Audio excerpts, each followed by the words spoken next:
قال النبی صلی اللہ علیہ وسلم من اکل طیبا وعمل فی سنت وامن الناس بوائقہ دخل الجنہ قیل یا رسول اللہ ان هذا اليوم في الناس لكثير ان هذا اليوم في الناس لكثير۔ رسول پاک صلی اللہ علیہ وسلم کی ایک حدیث سنائی تھی۔ اس حدیث میں حضور اکرم صلی اللہ علیہ وسلم نے جنت میں جانے کا ایک آسان ترین نسخہ بتایا تھا،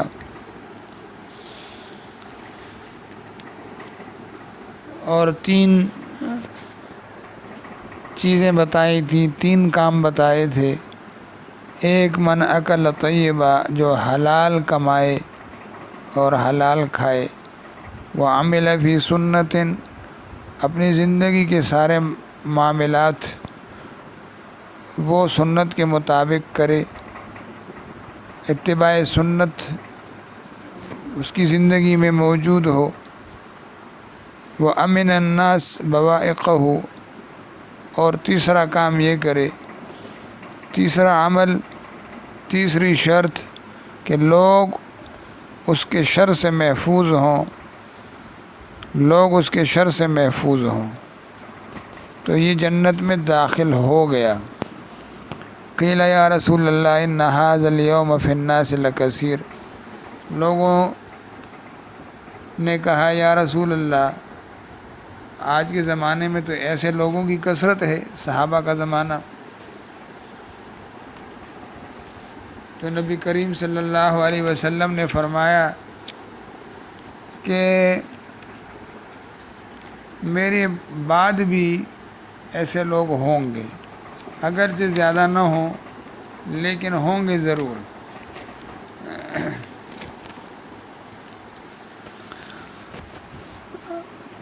پہلے زمانہ تو یؤثرون علی انفسہم ولو کان بہم خصاصہ، اپنے آپ کو تکلیف میں رکھ کر بھی دوسرے کو سکھ میں رکھتے تھے، اپنے اوپر تکلیف برداشت کر لیتے تھے، لیکن دوسرے کی تکلیف برداشت نہیں ہوتی تھی، اپنے کو تنگی میں رکھ کر دوسرے کو راحت دینے والے تھے۔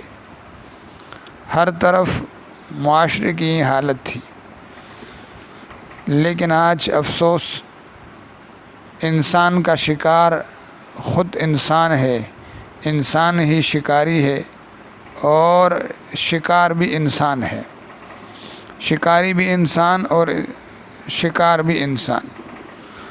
ہماری پریشانیوں کا بہترین حل، ہم اپنے کاموں میں آسانیاں ڈھونڈنا چاہتے ہیں، ہم پریشانیوں کا بہترین حل چاہتے ہیں، تو اس کا آسان طریقہ دوسروں کے لیے ہم آسانیاں پیدا کرنا شروع کریں، یہ ایک حل ہے۔ یہ وظیفہ ہے، اور یہ وظیفہ بھی نبی کا بتایا ہوا ہے۔ وَمَن يَسَّرَ عَلَى مُعْسِرٍ يَسَّرَ اللَّهُ عَلَيْهِ فِي الدُّنْيَا وَالْآخِرَةِ، جو کسی تنگ دست پر آسانی کرے گا، اللہ اس کی دنیا اور آخرت میں اس کے لیے آسانی پیدا کرے گا۔ کسی کو تکلیف پہنچانا شریعت میں بالکل اس کی گنجائش نہیں ہے، بالکل شریعت کو، اللہ اس کے رسول کو بالکل پسند نہیں ہے۔ یہاں تک کہ عبادت کے اندر بھی اگر کوئی ایسا پہلو نکل آتا ہے جس سے دوسرے کو تکلیف پہنچتی ہے، تو اس صورت میں شریعت آپ کو کہے گی کہ دوسروں کو تکلیف مت پہنچاؤ۔ ایک آدمی ہے جس کو کوئی ایسی بیماری ہے جس کی وجہ سے اس کے جسم سے بدبو آتی ہے، منہ سے بدبو آتی ہے۔ اب اگر وہ مسجد میں جماعت سے نماز پڑھنے کے لیے جائے گا تو اس کی وجہ سے لوگوں کو تکلیف ہوگی۔ اسلام اس کو کہتا ہے کہ بھائی اب تم کو جماعت سے نماز پڑھنے کی ضرورت نہیں ہے، اپنے گھر میں پڑھو، تم کو وہاں بیٹھے جماعت کا ثواب مل جائے گا، مسجد میں آنے کی اجازت نہیں ہے۔ آپ اندازہ لگائیں کہ جماعت کے بغیر نماز کا تصور نہیں اسلام میں، اور بیماری کی حالت میں نبی اکرم صلی اللہ علیہ وسلم جماعت کا اہتمام فرما رہے ہیں، اور جماعت کی اتنی سخت تاکید ہے کہ جو لوگ گھروں میں نماز پڑھتے ہیں تو میرا دل ہے کہ میں کسی کو کہوں کہ وہ نماز پڑھا دے اور میں جا کر میں ان کی گھروں کو آگ لگا دوں، لیکن اسلام اس کی اجازت نہیں دیتا کہ اس کے آنے پر، مسجد میں آنے پر دوسروں کو تکلیف ہو، اس کو مسجد میں آنے کی اجازت نہیں دیتا، اور جماعت کا ثواب اس کو گھر میں بیٹھے مل جاتا ہے۔ کیوں؟ اس لیے کہ ایذا رسانی اسلام میں اس کی کوئی گنجائش نہیں ہے۔ اس سے آپ اندازہ لگائیں کہ معاملات میں، معاشرت میں، لین دین میں کسی کو پریشان کرنا، تکلیف پہنچانا، یہ کتنا سخت گناہ ہوگا، اور اسلام میں اس کی کیسے اجازت ہوگی۔ ایذا رسانی تکلیف پہنچانے کی صورت میں، ایذا رسانی تکلیف پہنچانے کی صورت میں، یعنی اگر کسی مسلمان کو تکلیف ہو، کسی دوسرے مسلمان کو تکلیف ہو، تو حجر اسود کو بوسہ دینے کی بھی اجازت نہیں ہے۔ حجر اسود کو یمین اللہ کہا گیا، اللہ کا دایاں ہاتھ۔ حجر اسود کو اللہ تعالیٰ کا ہاتھ قرار دیا، اس کے بوسہ لینے سے گناہ جھڑتے ہیں، لیکن عمر رضی اللہ تعالیٰ عنہ سے فرمایا نبی کریم صلی اللہ علیہ وسلم نے، اے عمر، تم تو توانا آدمی ہو، طاقتور ہو، کہیں تمہاری وجہ سے کسی کو تکلیف نہ پہنچے۔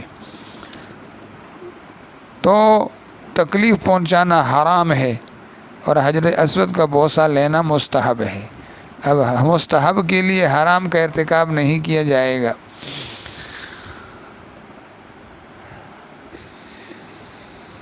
اس لیے اللہ کے ہاں سب سے برے لوگ شرار عباد اللہ المشاؤون بالنمیمہ المفرقون بین الاحبہ الباغون للبراء العنت، سب سے بدترین اللہ کے بندوں میں سے چغلی کھانے والے، دو رشتہ داروں میں، بھائیوں میں، دوستوں میں، تعلق والوں میں، محبت کرنے والوں میں جدائی پیدا کرنے والے، یہ لوگ اللہ کے ہاں بدترین مخلوق میں سے بدترین ہیں۔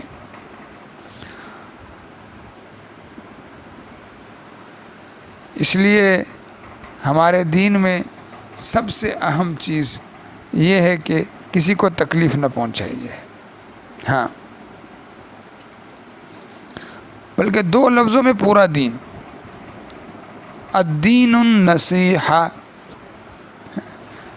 ایسا جامع لفظ ہے، ایسی جامع حدیث ہے، دو لفظ، الدین النصیحہ، کہ دین تو سراسر دوسروں کے ساتھ خیر خواہی کرنے کا نام ہے، سب کے ساتھ خیر خواہی، سب کا بھلا چاہنا، یہ دین ہے۔ ہر ایک کے فائدے کا خیال رکھنا، یہ دین ہے۔ ہر ایک کے ساتھ خیر خواہی، گاہک کے ساتھ، خریدار کے ساتھ، پڑوسی کے ساتھ، مسلمان کے ساتھ، کافر کے ساتھ۔ خیر خواہ اس کو کہتے ہیں جو نقصان نہ پہنچائے اپنے نفع کے لیے، خیر خواہ اس کو کہتے ہیں جو نقصان نہ پہنچائے اپنے نفع کے لیے۔ کہتے ہیں نا ہمارا بڑا خیر خواہ ہے، فلاں ہمارا بڑا خیر خواہ ہے، یعنی ہمیں نقصان نہیں پہنچاتا، کبھی نقصان نہیں پہنچایا۔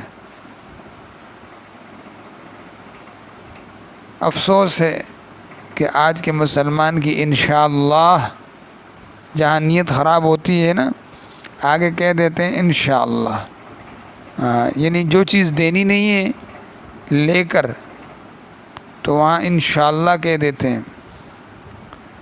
پھر کہتے ہیں یہ تو صرف کہنے کی حد تک کہا تھا، کرتا کون ہے، دیتا کون ہے؟ انشاءاللہ کر دوں گا، انشاءاللہ ہو جائے گا، میں واپس کر دوں گا پیسے انشاءاللہ، اور نیت خراب ہے، یہ منافق کی خصلت ہے، یہ منافق کی خصلت ہے۔ وہ میرے بھائیو،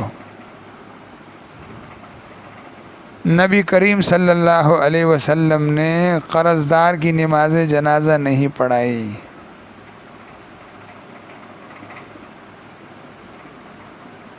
او میرے بھائیو، جس پیسے سے اللہ اور اس کے رسول کا ساتھ چھوٹتا ہے، ایسی دنیا نہیں چاہیے، ایسا پیسہ نہیں چاہیے۔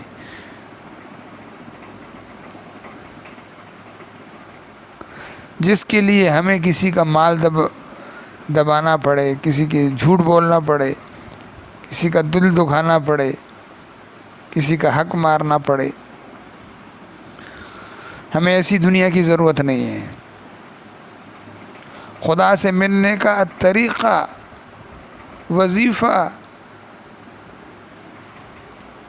صرف یہ ہے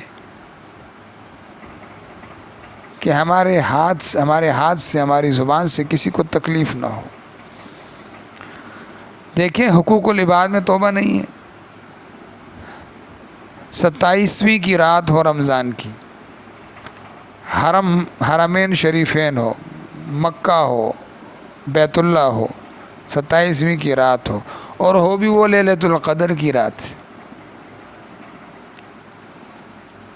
اور آدمی کسی سے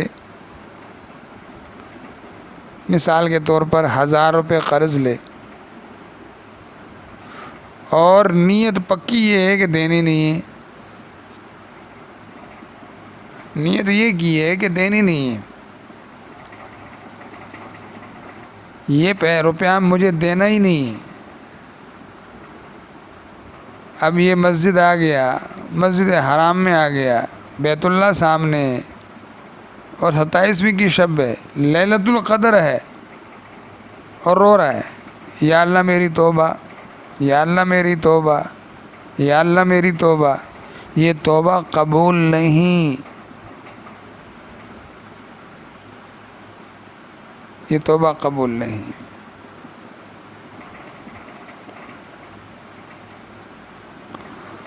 اس لیے میرے بھائیوں، دل آزاری سے بچیں، دل آزاری سے بچیں، کمائیاں کر کے دوسروں کو نہ دیں۔ دل آزاری کرنے والا اپنی محنت، اپنی ساری عبادت اور اس کی لیے مشقت جو اٹھا رہا ہے، وہ اپنی کمائیاں کر کے دوسروں کو دے رہا ہے۔ دل آزاری سے بچیں، کمائیاں کر کے دوسروں کو نہ دیں۔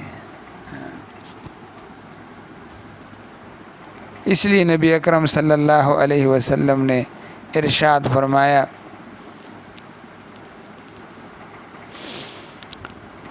کہ جس نے حلال کمایا، حلال کھایا، اور نبی کی سنت پہ چلا، اور تیسرا کام کہ لوگ اس سے محفوظ رہے، تو یہ جنت میں پہنچ گیا۔ یہ آپ علیہ الصلاۃ والسلام نے آسان اور شارٹ فارمولہ بتایا جنت پہنچنے کا۔ اس لیے میرے بھائیوں، آج کے زمانے میں اس کی اشد ضرورت ہے۔ ہم نفلی عبادات کو، نفل عمروں اور حجوں کو اتنی اہمیت نہ دیں جتنی اہمیت حلال کمانے پر، اتباع سنت پر، اور جتنی اہمیت ہم اس بات کو دیں کہ ہماری وجہ سے کسی کو تکلیف نہ ہو، ہماری وجہ سے کوئی پریشان نہ ہو، کسی کا حق نہ دبے ہماری وجہ سے۔ وہ صحابی رسول صلی اللہ علیہ وسلم، ابو دجانہ ایک صحابی ہیں، تو وہ فرماتے ہیں مجھے اپنے اعمال میں سے مجھے اپنے اعمال میں سے اگر بخشش کی امید ہے تو سب سے بڑا عمل جس سے مجھے امید ہے بخشش کی وہ یہ کہ میں نے زبان سے کسی کو تکلیف نہیں دی، اور دوسرا یہ کہ میرے دل میں کسی کے لیے کھوٹ نہیں ہے۔ یہ ابو دجانہ فرماتے ہیں، اور ابو دجانہ وہ صحابی ہیں جنہوں نے تمام غزوات میں نبی اکرم صلی اللہ علیہ وسلم کے ساتھ شرکت فرمائی۔ مسلمہ کذاب کے خلاف جب جہاد ہوا اس میں شرکت فرمائی۔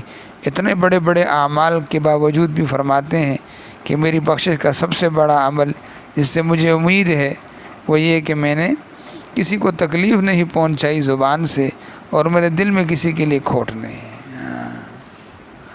اس لیے آپ نے حضرت انس سے فرمایا تھا کہ اے بیٹے کا تجھ سے ہو سکے تو یہ ضرور کر، لیس فی قلبک غش لأحد، کہ تیرے دل میں کسی کے بارے میں کھوٹ نہ ہو۔ اگر تجھ سے ہو سکے تو یہ ضرور کر، اور یہ میری سنت ہے، اور میری سنت سے جس نے محبت کی وہ میرے ساتھ جنت میں ہوگا۔ اس نے مجھ سے محبت کی، اور جس نے مجھ سے محبت کی وہ میرے ساتھ جنت میں ہوگا۔ وہ صحابی کا واقعہ جو سب کو معلوم ہے کہ آپ نے فرمایا ابھی تمہاری مجلس میں ایک شخص آ رہا ہے جس نے جنتی کو دیکھنا ہے، اس کو دیکھ لیں۔ اور اس صحابی کا نام بھی نہیں ہے، ایک عام معمولی درجے کے صحابی ہیں۔ تھوڑی دیر بعد ایک شخص داخل ہوا، وضو کا پانی ان کی داڑھی سے ٹپک رہا تھا، اپنے جوتے رکھے بیٹھ گیا۔